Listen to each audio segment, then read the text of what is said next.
Hello Jharkhand learners grace education में आप सभी का स्वागत है। आज के सेशन में डिस्कस करने वाला हूं 20 दिसंबर 2024 के करंट अफेयर्स को, जिसमें झारखंड करंट अफेयर्स को काफी डिटेल में कवर कराया जाएगा। साथ ही साथ नेशनल और इंटरनेशनल करंट अफेयर्स को भी शॉर्ट में निपटाया जाएगा। क्लास जो है करंट अफेयर्स का बहुत दिनों के पश्चात आपको प्रोवाइड कराया जा रहा है, तो फॉर्मेट जो है काफी ज्यादा चेंज किया गया है। बात कर लेते हैं थोड़ा सा कि क्लास आपका कैसे चलने वाला है। सबसे पहले झारखंड करंट अफेयर्स को डिस्कस करूंगा। पहले एमसीक्यू फॉर्मेट में आपको मिलता था, अब थोड़ा सा पैटर्न चेंज मिलेगा। ऑनलाइन न्यूज भी देखेंगे थोड़ा शॉर्ट में। एक नया कॉलम ऐड किया गया है, जेएसएससी या फिर जेबीएससी कॉर्नर। इसमें क्या होगा, इसमें मैं एक एमसीक्यू डिस्कस करूंगा। ये एमसीक्यू कैसा होगा, हो सकता है कि यह करंट अफेयर से एमसीक्यू बने, नहीं तो फिर प्रीवियस ईयर क्वेश्चन डाला जाएगा। इस सेक्शन में ये होगा।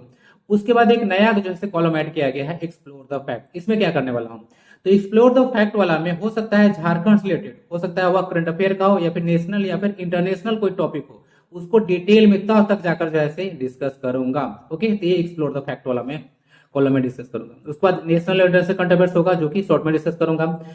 एट द 11th आवर जो होगा हमारे लेक्चर का या लास्ट सेक्शन होगा। इसमें क्या क्या होगा, मैथमेटिक्स क्वेश्चन आपको दिया जाएगा। झारखंड का हो सकता है, इंडिया का हो सकता है, या फिर इंटरनेशनल जो है मैथमेटिक्स क्वेश्चन भी आपको प्रोवाइड कराया जा सकता है। एक क्वेश्चन आपसे पूछा जाएगा जिसका जवाब आपको अवश्य देना है और उसका आंसर नेक्स्ट डे बता दिया जाएगा।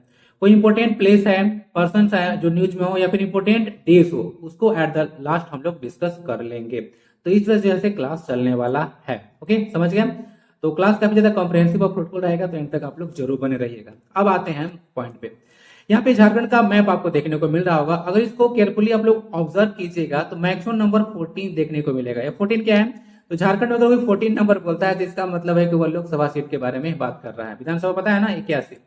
तो ये जो 14 लोकसभा सीटें हैं उसको मैं डिटेल में कवर करने वाला हूं। तो ये एक्सप्लोर द फैक्ट वाला सेक्शन में ही इसको ऐड किया गया है। तो किसको किसको पता है कि 14 जो है झारखंड में लोकसभा की सीटें कौन कौन से हैं, जरा नाम लिखिएगा। देखते हैं किसको पता है 14 का 14, बिना देखे हुए, बिना गूगल किए हुए। इसको लिखिए, जिसको पता होगा वो लिखिएगा, नहीं तो उसको मैं डिस्कस करूंगा। बाकी यहाँ पे काफी ज्यादा बोली कि शॉकिंग न्यूज देखने को आ रहा था। ये झारखंड के स्वास्थ्य मंत्री हैं, इनका नाम है इरफान अंसारी। तो इनसे जो है जेपीएससी का फुल फॉर्म पूछा गया तो ये आनाकानी कर रहे थे।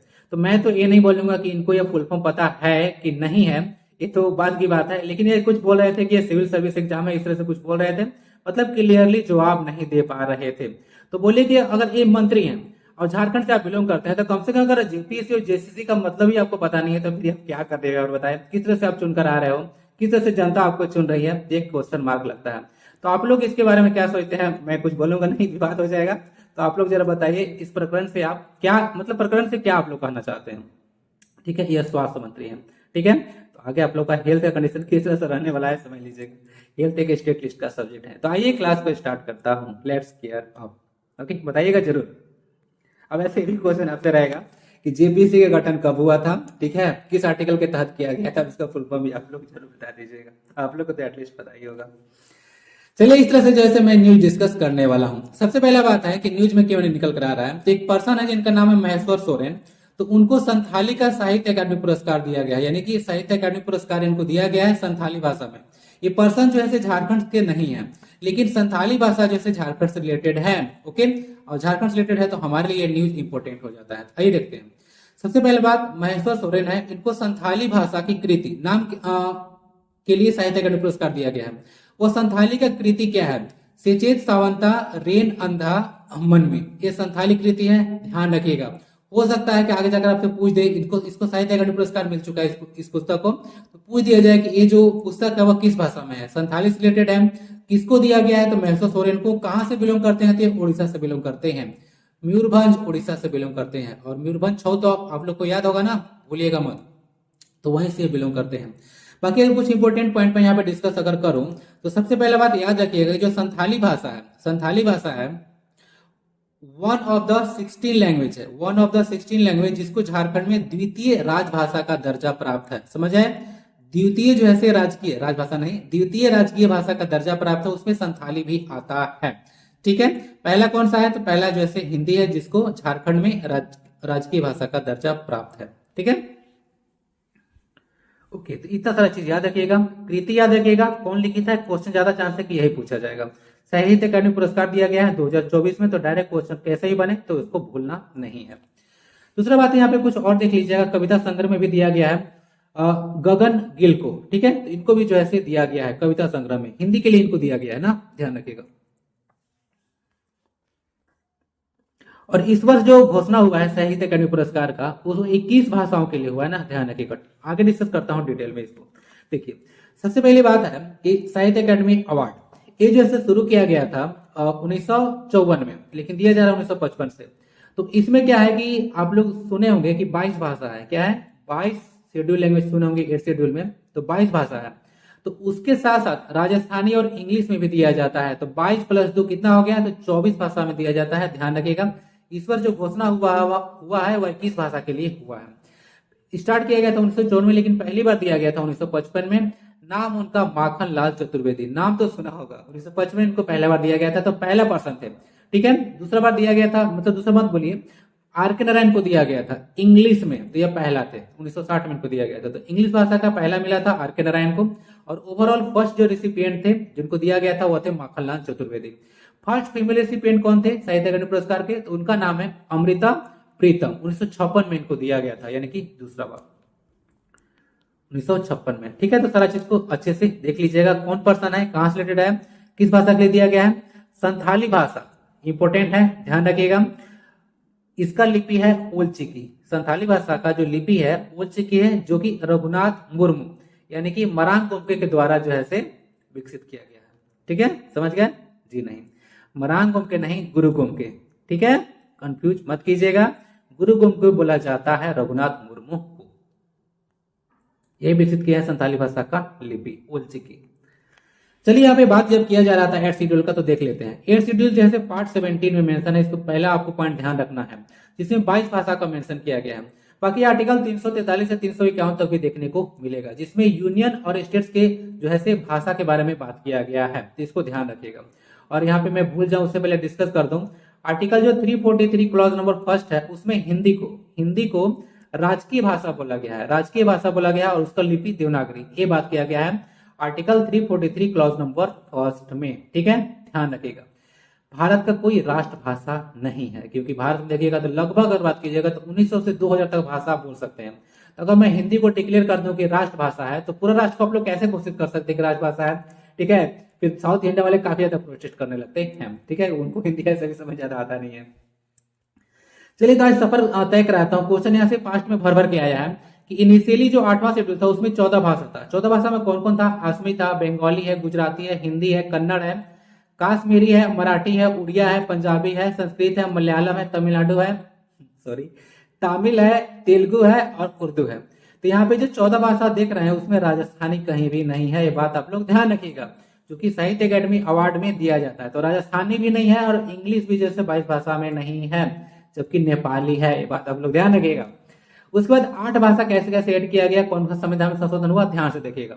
सबसे पहली बात है 21वां संविधान संशोधन किया गया 1967 में, यह सिंधी भाषा को ऐड किया गया उसमें। 71वां संविधान संशोधन किया गया 1992 में, मणिपुरी, कोंकणी और नेपाली 3 भाषा को उस समय ऐड किया गया। उसके बाद लास्ट आता है 92वां संविधान संशोधन, जो कि 2003 का है, बोडो, डोगरी, मैथिली और संथाली, यही है हमारा संथाली। तो इसको जो है ऐड किया गया 2003 में। टोटल 4, 3, 7, अब 1, 8 और 14, 22 तक का सफर हो गया। अच्छे से देख लीजिएगा, इस स्लाइड से भर भर के क्वेश्चन आया है। एक एक पॉइंट आपके लिए इंपोर्टेंट है, कौन पार्ट है, कौन शेड्यूल है, कितना भाषा है, इनिशियली कितना था, कौन संविधान संशोधन करके ऐड किया गया, सब ध्यान रखिएगा। ठीक है, शेड्यूल लैंग्वेज में राजस्थानी और इंग्लिश नहीं है, ये बात ध्यान रखिएगा, जबकि साहित्य अकादमी अवार्ड में ये दोनों लैंग्वेज को इंक्लूड किया जाता है। यही संथाली है जिसको 2003 में ऐड किया गया था। ठीक है, ध्यान रखिएगा वैसे शेड्यूल में। और इसी तरह से क्वेश्चन आपका जैसे आता है। ठीक है, तो टीचर लोग एक क्वेश्चन लेकर आपका 5 मिनट में बर्बाद करा देते हैं। ठीक है, तो ऐसे शॉर्टकट में इसको समझ लीजिएगा आप लोग।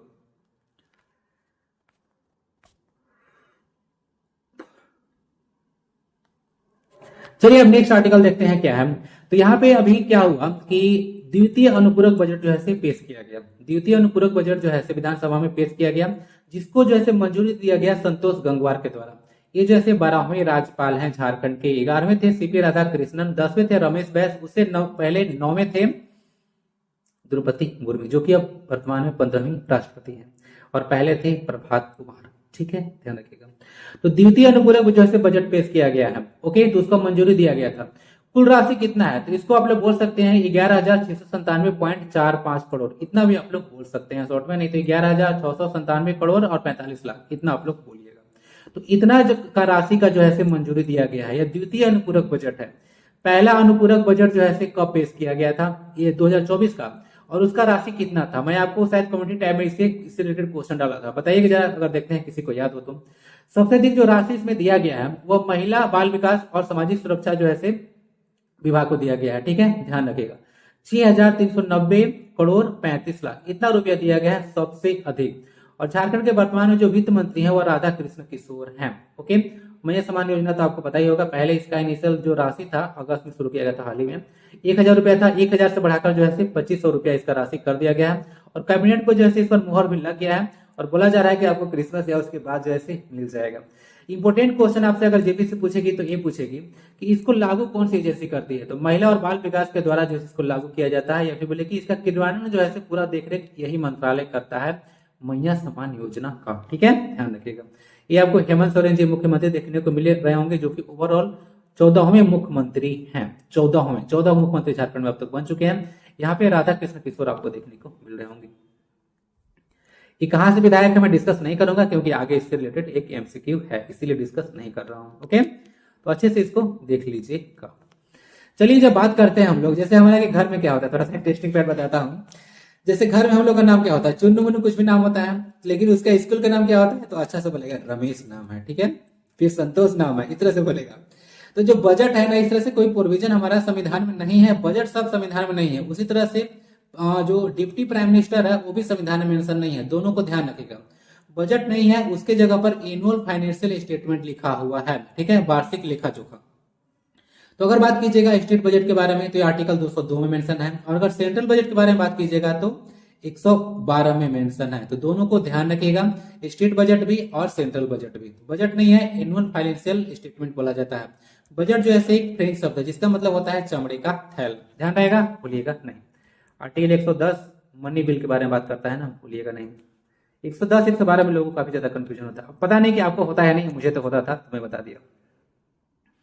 ओके, तो सबको अच्छे से देख लीजिएगा। क्वेश्चन ऐसे पूछ लिया जाए, अभी जो सीपी राधाकृष्णन है, और हाँ पेन और पेपर लेकर बैठेगा, चीजों को नोट डाउन करते चलिएगा, जो इंपोर्टेंट चीज लगेगा या फिर एक्स्ट्रा इन्फॉर्मेशन प्रोवाइड कराया जाएगा उसको नोट डाउन करते ही चलिएगा। कंटेम्प्रेरी से क्लास आप लोग देखते हैं या फिर जीके जीएस का, आपको जो है नोट डाउन करते चलना है चीजों को। ये जो सीपी राधाकृष्णन अभी हैं वह जो है झारखंड के राज्यपाल थे 11वें, अब जो है वो कहां पर जाकर राज्यपाल बने जरा बताइएगा। चलिए एक और न्यूज है, कलकतिया सेब का नाम आप लोग सुने हैं, देखिए ये कलकतिया सेब, ठीक है, जिसमें देख रहा था तो मुझे याद आया बचपन में एक बार क्या किया था, इसको मटर समझ के खा गया था, तो मम्मी बोली कि ये मटर नहीं है कलकतिया सेब है, ठीक है, काफी ज्यादा जैसे कड़वा लगता है। देखिएगा जो बिरसा कृषि विश्वविद्यालय है, जिसको शॉर्ट में बाऊ बोलते हैं, BAU, ठीक है, समझे बाऊ यह बिरसा एग्रीकल्चर यूनिवर्सिटी, ये झारखंड का जो है पहला कृषि यूनिवर्सिटी है, जिसको 26 जून 1981 को स्टेब्लिश किया गया था, ठीक है, एकमात्र कृषि विश्वविद्यालय बोली ये है। तो इसने क्या किया है कि बाकला की जो है 3 नया किस्म या फिर प्रजाति बोलिए वो विकसित किया है। नाम क्या है, बिरसा बाटूरा। बाटूरा समझते हैं, जो बटूरा होता है, जो लोग गांव से बिलोंग करते होंगे या फिर झारखंड वाले तो जानते होंगे बटूरा क्या होता है। तो जो बटूरा होता है वो हम लोग मटर को बोलते हैं, जो छोटा छोटा मटर होता है उसको हम लोग बटूरा बोलते हैं, समझे। तो बिरसा बाटूरा 1 जिसको RFP 32 प्रजाति बोला गया है, बिरसा बाटूरा 2 जिसको RFP प्रजाति 34 बोला गया है, और बिरसा बाटूरा 3 जिसको RFP प्रजाति 37 बोला गया है। तो 3 प्रजाति जो है विकसित किया गया है। और कभी भी अगर ट्राइयो का ग्रुप आता है तो ध्यान रखिएगा क्वेश्चन इस तरह से बनेगा, 3 तो आपको ऑप्शन दे देंगे कि इसमें कौन सा प्रजाति जो है विकसित नहीं किया गया है बाकला का, ठीक है, तो 3 का नाम दे देंगे और एक एक्स्ट्रा कुछ डाल देंगे, जैसे यहाँ पे एक 32 है, 34 है, उसके बाद 37 है, यहाँ पे RFP एक 36 ऑप्शन डाल देंगे, कोई देंगे कौन इसमें विकसित नहीं किया गया था, समझिए, तीसरे से क्वेश्चन आपका बन के आ सकता है। ये जो बाकला होता है कलकत्ते से जिसको मैं बोल रहा हूँ, इसको स्थानीय रूप से कुछ और नाम से जाना जाता है, जैसे कि फावा बीन्स बोलते हैं, और उसके बाद ब्रॉड बीन्स भी इसको बोल सकते हैं, या फिर कलकतिया सेम के नाम से भी जाना जाता है। ये जो बाकला है जिसको काला मटर भी बोलते हैं ना, इसका बयानी नाम यहाँ पे इसको डाल दिया जाएगा PDF में। देखिए यहाँ पे लिखा गया होगा फैसियोलस वेलगेरिस, ठीक है, तो इसका जो है वैज्ञानिक नाम है, इसको ध्यान रखिएगा, डायरेक्ट एग्जाम में आपका बन के आ सकता है क्योंकि यह न्यूज में है, ठीक है। जिसका सब्जेक्ट कौन कौन खाया है जरा कमेंट बॉक्स में बताइएगा, ठीक है, कैसा टेस्ट आपको लगता है। ये पूरा न्यू था। बीयू बिरसा एग्रीकल्चर यूनिवर्सिटी बाकला के 3 किस्म को जो है विकसित किया था। ये रहा, ये रहा, ये रहा। ठीक है।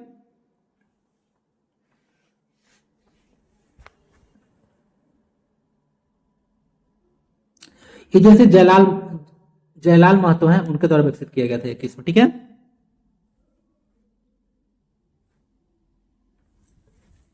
ये रहा बिरसा एग्रीकल्चर यूनिवर्सिटी। कहां पे है? तो ये कांके रांची में लोकेटेड है। तो ये 3 जो है इंपोर्टेंट आर्टिकल्स है। डेली अगर करंट अफेयर्स को डिस्कस किया जाएगा तो 3 4 से ज्यादा जो है न्यूज इंपोर्टेंट नहीं रहेगा। फालतू की न्यूज यहाँ पर डिस्कस करना नहीं है। एग्जाम ओरिएंटेड जो है डिस्कशन हो तो जो है मतलब वही जरूरी है, ज्यादा फालतू की चीजें डिस्कस थोड़ी करना है। ये चीज हो चुका है सर। आप देखते हैं करंट अफेयर्स का one liner current affair Jharkhand से। सबसे पहले आता है national institute of advance manufacturing and technology. इसमें क्या हुआ कि 2 दिवसीय अंतर्राष्ट्रीय कॉन्फ्रेंस का जैसे उद्घाटन हुआ था। ठीक है, जो कि उद्घाटन किया गया था संतोष गंगवार के द्वारा, और यही जो है चीफ गेस्ट यहाँ पे रहे थे। इंपोर्टेंट क्या पे है इसका, जो पहले नाम था NIFT था, national institute of foundry and force technology. याद आ रहा है? जीएस में पढ़े होंगे आप लोग, झारखंड जीके में।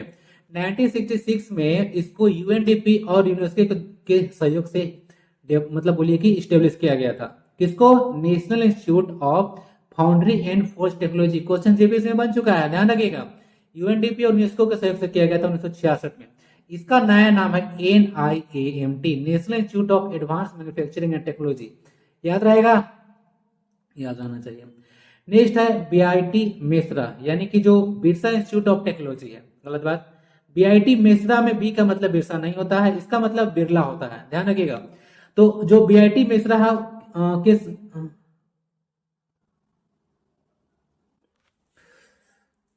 यहाँ पे कुछ टर्म मिसिंग है। अब तो कंटेंट में कुछ चीज है तो मुझे याद तो एक्चुअली में आ नहीं रहा है कि यह क्या था, इसको मैं ऐड कर दूंगा यहाँ पे। तो BIT मेसरा में जो है रसायन विज्ञान में प्रगति पर 2 दिवसीय जैसे अंतर्राष्ट्रीय सम्मेलन की जिससे शुरुआत यहाँ पे हुआ था। मुख्य अतिथि यहाँ पे प्रोफेसर सुशांता बनर्जी रही थी, जो कि IIT खड़गपुर से थी। IIT खड़गपुर भारत का पहला IIT है। 1951 में इसको स्टेब्लिश किया गया था, IIT खड़गपुर। रांची नगर निगम देख लीजिएगा। रांची नगर निगम के द्वारा क्या किया गया? स्वनिधि स्वाभिमान योजना का लाभ देने के लिए शिविर का आयोजन कर रहा है। तो ये देखिए योजना न्यूज में डायरेक्ट आपसे पूछेगा नहीं कि ये जैसे किसके द्वारा किया गया। ये योजना न्यूज में है तो हो सकता है कि इसको आपसे इससे क्वेश्चन पूछ दिया जाए। तो जो स्वनिधि स्वाभिमान योजना है, जो कि ministry of housing and urban affair के द्वारा शुरू किया गया था 1 जून 2020 को। ठीक है, स्ट्रीट वेंडर्स के लिए। कोविड-19 के ड्यूरेशन में आपको पता होगा स्ट्रीट वेंडर का हालत कितना खराब हो गया था, तो उन्हीं को जो है स्वनिधि स्वाभिमान योजना शुरू किया गया था उनको, ताकि वह इकोनॉमिकली थोड़ा सा डिपेंडेंट हो सके। तो ये 3 न्यूज था। 3 न्यूज और देखिए, 3 नहीं 4 है। चुट्टूपाली घाटी न्यूज में था, लालकी घाटी। अब ये मैटर नहीं करता है कि ये न्यूज में क्यों था, बस मैं यहाँ पे सिर्फ डिस्कस करूंगा कि यह न्यूज में है या किसको बोला जाता है। ज्यादा चीज डिस्कस करूंगा तो वीडियो बड़ा होगा और कोई काम का चीज आपको मिलेगा नहीं। ठीक है, तो मैं चाहता हूं कि सिर्फ आपको एक क्वालिटी जो कंटेंट है वही मिले। तो चुट्टूपाली घाटी, जिसको लालकी घाटी के नाम से भी जानते हैं, रामगढ़ में लोकेटेड है, NH20 पर, ध्यान रखिएगा। उत्पाद और मद्य निषेध विभाग के वर्तमान में मंत्री हैं, जो कि पेयजल और स्वच्छता मंत्री भी हैं, योगेंद्र प्रसाद। स्वास्थ्य मंत्री बताया ना अभी कौन थे, तो स्वास्थ्य मंत्री आपके इरफान अंसारी। धीरे धीरे ऐसे सब आपका कंप्लीट होते ही जाएगा, जो न्यू कैबिनेट जो है स्टेब्लिश किया गया है। विनोद बिहारी महतो की अभी 33वीं पुण्यतिथि मनाई गई थी। विनोद बिहारी महतो, इनका प्रमुख नारा क्या था? पढ़ो और लड़ो। और आजकल देखिएगा तो करंट पर्सपेक्टिव में यह सही भी है। पढ़ो भी, स्टूडेंट तो पढ़ भी रहे हैं, साथ ही साथ लड़ भी रहे हैं। तो मैं जब देख रहा था तो मुझे एक चीज माइंड में आ रहा था कि पढ़ाई के साथ साथ लोगों की तो कमाई भी चल रही है, क्योंकि आजकल का पढ़ाई इस तरह से नहीं है कि 2 साल 3 साल आप लोग प्रिपरेशन कीजिएगा और आपका जॉब मिल जाएगा। जी नहीं, ऐसा नहीं है। और देखिए आप लोग को भी ऐसा ही करना चाहिए। कम से कम आप लोग ना 2-3 साल आप प्रिपरेशन कीजिए अच्छे से, उसके बाद एक सोर्स ऑफ इनकम ढूंढ लीजिए, तैयारी करते रहिए और साथ में कमाई भी करते रहिए, और बाद में आंदोलन भी करना ही पड़ेगा। तो पढ़ाई भी, कमाई भी और लड़ाई भी, अब तीनों जो है साथ में चलने वाला है। इनका 33वीं पुण्यतिथि मनाया गया, तो आप लोग ध्यान रख सकते हैं। विनोद बिहारी महतो, इनका नारा था पढ़ो और लड़ो। आगे देखिएगा, मुख्यमंत्री का जो आवास है उसका एड्रेस चेंज हो गया है। कांके रोड में आवास संख्या 5 में रहने वाले हैं। पहले यहाँ पे सुदेश महतो रहते थे, तो बोला गया था कि जो पुराना उनका आवास था उसमें जो है कुछ रिनोवेशन का कार्य चलेगा, जिसके चलते उसको जो है अभी जो है वहां पे नहीं रहेंगे। तो नया एड्रेस है कांके रोड, आवास संख्या 5। मुख्यमंत्री की जो नियुक्ति होता है, मैं चाहता हूँ कुछ एक्स्ट्रा इन्फॉर्मेशन आपको दिया जाए। सिर्फ मैं इसको डिस्कस करने निकलूंगा, थोड़ा थोड़ा चीज बताऊंगा ताकि आपका स्टैटिक पोर्शन भी जैसे कवर होते चले। तो अनुच्छेद 164 याद रखिएगा, मुख्यमंत्री को जैसे नियुक्ति किया जाता है किसके द्वारा, राज्यपाल के द्वारा किया जाता है, इनका अपॉइंटमेंट होता है। प्राइम मिनिस्टर और सीएम का अपॉइंटमेंट होता है। ध्यान रखिए, क्वेश्चन पूछा गया था कि the prime minister of India is elected, selected, nominated, appointed, तो अपॉइंटेड किए जाते हैं सीएम भी और पीएम भी, दोनों ध्यान रखिएगा। यह अनुच्छेद 164। चलिए अब देखते हैं ये वाला जो था जेएससीसी और जेपीसी कॉर्नर, इसमें एक एमसीक्यू आज डाला गया है जो कि करंट और स्टैटिक का आपको मिक्सचर देखने को मिलेगा, यानी ये अमलगम है। अब देखिए आगे क्या होता है, मिक्सचर बोलिए, एलवाई मत बोलिए, मिक्सचर बोलिए, ठीक है, होमोजेनियस मिक्सचर तो है नहीं है। तो देखिए यहाँ पे कुछ स्टेटमेंट दिया गया, तो विचार कीजिए, चलिए करते हैं। झारखंड के जो पहले वित्त मंत्री थे उनका नाम था मृगेंद्र प्रताप सिंह, शॉर्ट में इनको आप लोग एमपी सिंह भी बोलते हैं ना, एमपी सिंह। झारखंड सरकार का जो वित्तीय वर्ष 2024 के लिए जो कुल बजट है वह जो है 1,28,900 यानी 1,28 लाख करोड़ बोले शॉर्ट में इसको, तो इतना करोड़ था जो कि आलमगीर आलम के द्वारा जो है पेश किया गया था। जो छठा विधानसभा जो कि 2024 से 29 तक चलने वाला है, इसमें जो वित्त मंत्री राधा कृष्ण किशोर है वो पलामू के छतरपुर से विधायक हैं। नेक्स्ट है, सबसे अधिक बार जो बजट पेश किया गया था झारखंड में बात किया जा रहा है वो रघुवर दास के टाइम में पेश किया गया था, उनके द्वारा पेश किया गया था। तो कौन कौन सा स्टेटमेंट इसमें जो है बोला जा रहा है कि गलत है, केवल एक, दो और तीन, केवल दो या फिर इनमें से कोई नहीं, क्या लग रहा है आंसर इसका सी है, केवल दो जो है स्टेटमेंट गलत है। देखिए यहाँ पे क्या था कि जो झारखंड सरकार का जो वित्तीय वर्ष 2024-25 के लिए जो बजट था वह 1.28 लाख करोड़ तो था, ये बात सही है, लेकिन यहाँ पे आलमगीर आलम के द्वारा जो है पेश नहीं किया गया था, ये पेश किया गया था वित्त मंत्री रामेश्वर उरांव के द्वारा, ठीक है। तो यहाँ पे स्टेटमेंट यह गलत हो जाता है, आलमगीर आलम नहीं थे, वह रामेश्वर उरांव थी जो कि बजट पेश किए थे, ठीक है, ध्यान रहेगा, तो इसको ध्यान रखिएगा। बाकी सारा चीज सही है। यहाँ पे राधा कृष्ण किशोर हैं जो कि पलामू के छतरपुर से विधायक हैं। पलामू में टोटल जैसे 5 जो है एमएलए सीट्स हैं, ठीक है, ध्यान रखिएगा। ये जैसे आपको कौन कौन है बताएं, तो पाकी है, डाल्टनगंज है, छतरपुर है, विश्रामपुर है, हुसैनाबाद है, तो पलामू में 5 है। मेरा जैसे डिस्ट्रिक्ट है तो मुझे पता है, अपना डिस्ट्रिक्ट का देख लीजिएगा, तो और रांची का भी सारा चीज जो है डिटेल में डिस्कस हो चुका है क्वेश्चन को। अब देखिए एक्सप्लोर द फैक्ट, आज जैसे डिस्कस करने वालों कि झारखंड में जो है कुल जो है लोकसभा की सीटें कितना है, तो 14 जो है झारखंड में लोकसभा की सीटें हैं। तो यहाँ तक करंट अफेयर्स मैं आपको पढ़ा ही रहा हूँ, साथ ही साथ स्टैटिक पोर्शन भी आपका कवर कराते चल रहा हूँ। तो 14 सीट कौन कौन से है, क्वेश्चन देखिए जब बनेगा ना तो 14 सीट में से कोई 3 जो है सीट दे देगा और चौथा ऑप्शन डाल देगा जो कि लोकसभा सीट नहीं होगा, ऐसे क्वेश्चन बनता है। यहाँ तक कि छोड़िए विधानसभा सीट तक क्वेश्चन पूछ दिया है, 3 ऐसे सीट डाल देगा जो कि एमएलए सीट झारखंड में है, एक ऐसा सीट डाल देगा जो कि एमएलए सीट नहीं है और बोल देगा बताइए कि इसमें कौन जो है विधानसभा क्षेत्र नहीं है, ऐसे क्वेश्चन बन चुका है। एक जब 81 से आपका क्वेश्चन पूछा जा रहा है तो ये तो 14 ही है, ठीक है। झारखंड के एग्जाम पर तो आपको ऐसे ही भरोसा नहीं रहता है, सिलेबस से कुछ आता पता नहीं रहता है, कुछ भी पूछ देते हैं, ठीक है। तो इस तरह से कुछ देखा जाता है, जैसे पास्ट के पैटर्न को आप लोग एग्जाम को थोड़ा सा एनालाइज कीजिएगा तो अच्छे से इसको लेकर चलेगा।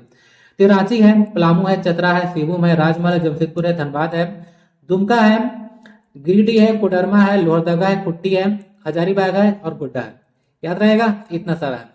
देखिए इसको तो मैं पहले बना दिया, जब इसको मैं पीपीटी तैयार कर लिया तो मेरे माइंड में एक चीज आया, जैसे यहाँ पे जो 14 लोकसभा सीट है उसमें जो एससी है उसके लिए एक सीट रिजर्व है, कौन सा है, ये पलामू रिजर्व है। उसके बाद देखिएगा जो एसटी है उसके लिए 5 सीटें जो है रिजर्व है, एससी एसटी 5 और बाकी तो अदर्स के लिए है, जनरल सीट आप लोग बोल दीजिए। तो ये 5 1 6 और 8 14 हो गया।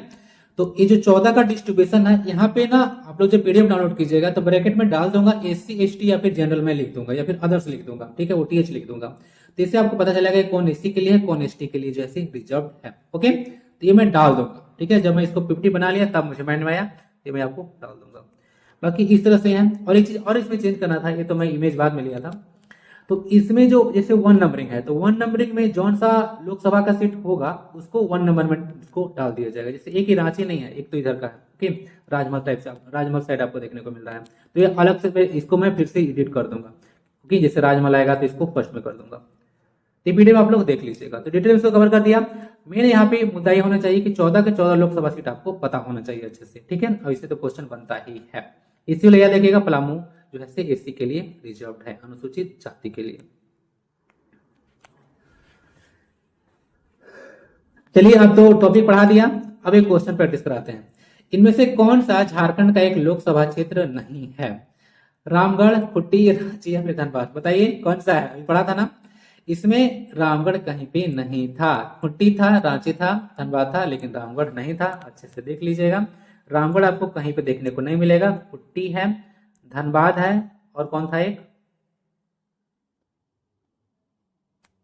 कौन था, रांची था। ठीक है, तो तीनों के तीनों है, रामगढ़ नहीं है। तीसरा से क्वेश्चन आपका बन सकता है। चलिए अब देखते हैं कुछ नेशनल और इंटरनेशनल करंट अफेयर्स।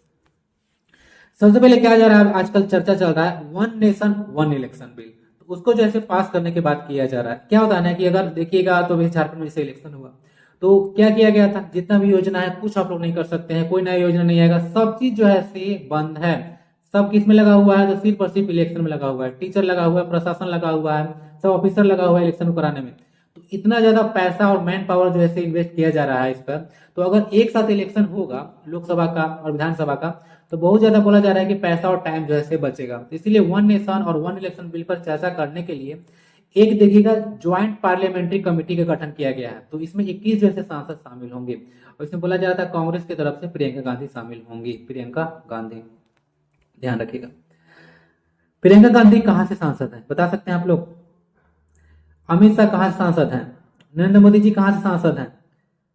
जो फाइनेंस मिनिस्टर है निर्मला सीतारमण, वो कहां से सांसद है? क्वेश्चन ऐसे बनता है भाई, इसको जरा सा देख लीजिएगा, अगले क्लास में मैं डिस्कस कर दूंगा। नेक्स्ट है एक क्रिकेट से रिलेटेड न्यूज है। रविचंद्र अश्विन अंतरराष्ट्रीय क्रिकेट से जैसे संन्यास ले लिए हैं। ब्रिस्बेन लास्ट मैच था इनका, टेस्ट मैच चल रहा था ब्रिस्बेन ऑस्ट्रेलिया में, ऑस्ट्रेलिया खिलाफ। तो वो जैसे मैच ड्रा हो गया था, उसके बाद जैसे घोषणा किए थे कि मैं अब संन्यास ले रहा हूँ। इनके बारे में देख लीजिएगा। भारत में अगर बोलिएगा कि सर्वाधिक जो है विकेट कौन लिया अंतरराष्ट्रीय विकेट, तो अनिल कुंबले जो है सबसे पहले नंबर पे हैं। पहले नंबर पे हैं, 953 विकेट है इनके पास। और उसके बाद सेकंड स्थान पे आर अश्विन आते हैं, 765 विकेट या इंटरनेशनल क्रिकेट में लिए हैं। मैन ऑफ द मैच भी रहे थे अपने ओवरऑल कैरियर में 11 बार, और 37 बार 5 विकेट लिए थे। जैसे एक मैच हो रहा है ना, तो 37 बार ऐसा हुआ जो एक मैच का 5 विकेट तो ये अकेले ले लिए। ठीक है, तो इतना कुछ रिकॉर्ड इनके बारे में याद रखेगा। बाकी डिटेल में इस रिलेटेड सारा बहुत सारा जो है मैं आपसे इमेज शेयर किया था टेलीग्राम पे। टेलीग्राम से कनेक्ट रहिएगा, वहां पे पीडीएफ मिल जाएगा, क्यूज मिलेगा, और भी इंपॉर्टेंट न्यूज आपको मतलब प्रोटोकॉल चीजें वहां पर प्रोवाइड मैं कराते रहता हूँ। कनेक्ट रहिएगा। एमआरएनए आधारित जो है कैंसर का इलाज बोला जा रहा है कि विकसित किया है। ठीक है, रूस। टीका विकसित किया है, बोलिए इलाज नहीं, टीका विकसित किया है रूस ने। तो कौन सा कंट्री किया है? रशिया ने, याद रखेगा। यूरोप जो है यूरेशियन कंट्री है, बोला जाता है यूरोप और रशिया दोनों पड़ता है उसी तरह से। तुर्की का भी वही हाल है, टर्की, इसको अब तुर्की नाम बोला गया है। वर्ल्ड कैंसर डे मनाते हैं 4 फरवरी को। ठीक है, याद रखिएगा। 2 फरवरी क्या मनाते हैं? World wetlands day. Kho kho विश्व कप, एक स्पोर्ट्स से न्यूज है। खो खो विश्व कप 2025 की मेजबानी जो है भारत करने वाला है। तो भारत में होगा, फुल टीम इसमें बोला गया, ऑफिशियली अनाउंस किया गया था कि 24 टीम जो है इसमें शामिल होंगे। तो जितने झारखंड में जिले हैं उतना ही टीम है। पहला मुकाबला भारत और पाकिस्तान से होगा। ये बढ़िया है। इसमें क्या करते हैं कि अगर कोई मैच को आपको हाईलाइट करना है तो उसमें भाई इंडिया और पाकिस्तान को आप लोग लड़ा दो। इंडिया और पाकिस्तान को अपने आप जो है इंपॉर्टेंट गेम हो जाएगा। ठीक है, क्योंकि चिर प्रतिद्वंदी हमारा पाकिस्तान लंगोटिया ही आ रहा है। खो खो और बेसबॉल में खिलाड़ी संख्या 9 होता है। एक इंपॉर्टेंट पॉइंट याद रखिएगा कि खो खो में जो टोटल प्लेयर होते हैं वो 12 प्लेयर होते हैं, लेकिन जो फील्ड में आते हैं वह 9 ही आते हैं। ये बात ध्यान रखिएगा। एसएससी एमटीएस 2017 या फिर 18 में शायद क्वेश्चन इस तरह से पूछा गया था। लापता लेडीज मूवी है, वो 97वां ऑस्कर अवार्ड में उसको जो है मतलब भेजा गया था भारत की ओर से।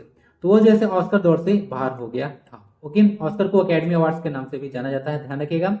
इसके जो निर्देशक थे लापता लेडीज मूवी का, वो किरण राव है। ठीक है, ध्यान रखिएगा। एक्स वाइफ है आमिर खान के। ठीक है, ध्यान रखिएगा। पहली बार ऑस्कर दिया गया था 1929 में। अब देखते हैं एट द 11th आवर वाला सेक्शन क्या है इसमें। तो सबसे पहले बात, एक मैपटिस क्वेश्चन आपको कराता हूं। इनमें से कौन सा देश जो है स्थल रूट है, यानी कि लैंडलॉक्ड है? अफगानिस्तान, लाओस, नेपाल या फिर तुर्कमेनिस्तान? कौन नहीं है पूछा गया है।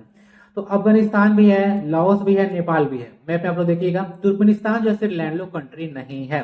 तुर्कमेनिस्तान का बॉर्डर तो देखिएगा तो कैस्पियन सी के साथ लगता है। ठीक है, उसके बाद इसका कैपिटल है मन्नत, यहाँ पर करेंसी चलता है।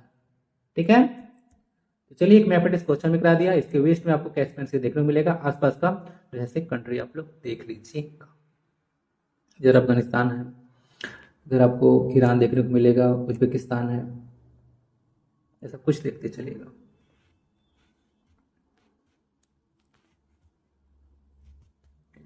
इंडिया का मैप कहाँ था, जरा देख लेते हैं इसको। हाँ।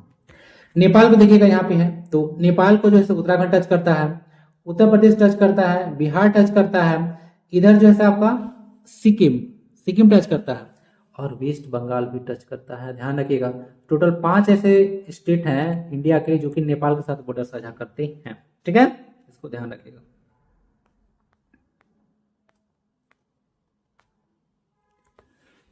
चलिए आज क्वेश्चन जो है आपसे पूछा जा रहा है, पगहा जोरी जोरी रे घाटो के लेखक कौन है? सलमान रुश्दी, रोहिंटन मिस्त्री, पुरुषोत्तम टंडन देशपांडे या फिर रोज करकेटा? यह जेसीसी जब 2024 में क्वेश्चन को पूछा गया था। इस क्वेश्चन का आप लोग आंसर जरूर दीजिएगा, अगले दिन इसका मैं आंसर आपको बताऊंगा और नया क्वेश्चन भी पूछूंगा। आज इंटरनेशनल ह्यूमन सोलिडरिटी डे मनाया जाता है, शॉर्ट में इसको IHSD हम लोग बोलते हैं, इंटरनेशनल ह्यूमन सोलिडरिटी डे 20 दिसंबर को मनाया जाता है। ध्यान रखिएगा, 2024 यहाँ से हटा दिया जाएगा। इसको जैसे मनाना हम लोग शुरू किए थे 2005 में। इसका मेन पर्पस क्या है कि जो हम लोग जैसे विश्व पटल पर एक साथ आते हैं ताकि क्या कर सकें, जो गरीबी है या इनइक्वालिटी असमानता है या फिर क्लाइमेट चेंज जैसा मुद्दा है उसको जो है टैकल कर सकें। ठीक है, तो ये सबको जो है टैकल करने के लिए, ओवरकम करने के लिए हम लोग इस डे को सेलिब्रेट करते हैं। 2024 को का जो थीम रखा गया है वो रखा गया है कोऑपरेशन बियॉन्ड बॉर्डर्स। ठीक है, जैसे रिपोर्टर्स विदाउट बॉर्डर्स होता है ना, जो कि world press freedom index publish करता है, उसी तरह से ध्यान रखिएगा, कोऑपरेशन बियॉन्ड बॉर्डर्स। ठीक है, यानी कि बॉर्डर से पार जाकर आपको लोगों को हेल्प करना है। अच्छा, अगर संविधान में आप लोग जाइएगा तो आपको ना कोऑपरेटिव वर्ड देखने को मिलेगा, जैसे कोऑपरेटिव सोसाइटी बोलिए तो कहाँ कहाँ पे है थोड़ा सा देख लीजिएगा। तो सबसे पहले तो आर्टिकल 19C में मेंशन है, कोऑपरेटिव सोसाइटी के बारे में बात किया जाता है। ओके, उसके बाद जो है DPSP का आर्टिकल 43 जो है बी बात करता है, ध्यान रखिएगा, आर्टिकल 43B। उसके बाद पार्ट 9B में जाइएगा तो भी कोऑपरेटिव सोसाइटी के बारे में बात किया गया है। तो संविधान में 3 जगह बता दिया जहां पर कोऑपरेटिव सोसाइटी है। 97वां संविधान में संशोधन किया गया था 2011 में, और कोऑपरेटिव सोसाइटी को जो है संविधान में डाला गया था। इसको ध्यान रखिएगा। ओके, ये सब चीजें हैं, कुछ ध्यान रखिएगा। तो आज, और हाँ, अगर जहां तक देखिएगा यहाँ पे बात कर रहे हैं हम लोग पॉवर्टी के बारे में, इनइक्वालिटी के बारे में, क्लाइमेट चेंज के बारे में, तो ये सब सस्टेनेबल डेवलपमेंट गोल में भी मेंशन है। जैसे यहाँ पे नो पॉवर्टी है, गोल सब देख लीजिएगा 17 का 17। अभी JCCL में क्वेश्चन पूछा गया था ना, ये 6ठा गोल नंबर से पूछा गया था, इसको देख लीजिएगा, क्लाइमेट चेंज वाला मुद्दा। तो नो पॉवर्टी है, जीरो हंगर है, गुड हेल्थ है, क्वालिटी एजुकेशन है, उसके बाद जेंडर इक्वलिटी है, क्लीन वाटर एंड सैनिटेशन है। उसके बाद यहाँ पे देख लीजिएगा